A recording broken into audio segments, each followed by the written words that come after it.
Đây đây.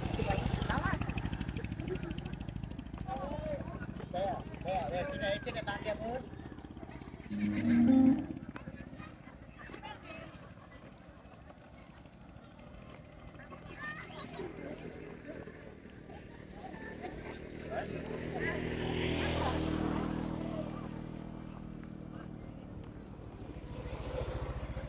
Con sập lại đi ơi.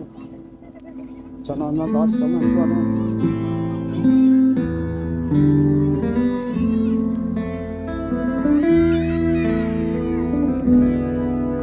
Góc phố này nơi mình quen nhau, có những chiều mưa rơi ướt vai, có những lần mình hẹn ngày mai, hẹn yêu mãi, hẹn chung lối đi. Có một lần em chẳng qua nữa, cứ thế xa mãi nơi anh, để những hoa nhuộm màu thương nhớ. Phố xa xôi đã vắng người ta, còn lại em còn bao nơi góc phố không xa, và con tim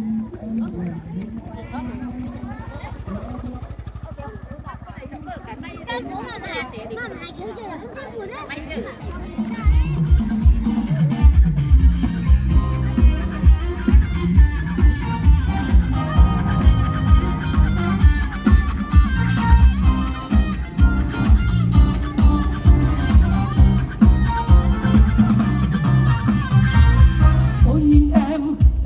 sao trời, còn tôi cứ như lá rơi.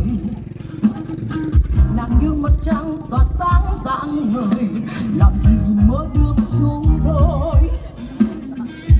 Nhưng người ta thường nói vui rằng ở đời cứ nên ước mơ. Thôi thì tôi cũng ước mơ vậy, dù là nghe thật vu vơ. La la la la la la, làm gì để em thích tôi bây giờ. La la la la la la, ôi buồn gì hỏi vu vơ.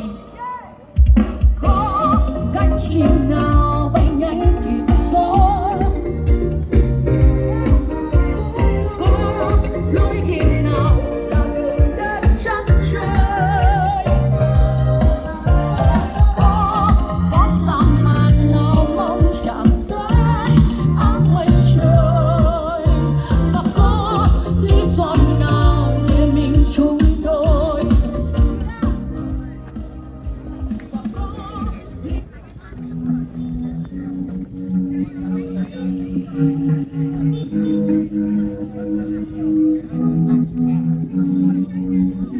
đêm nay thời gian đứng yên lắng động,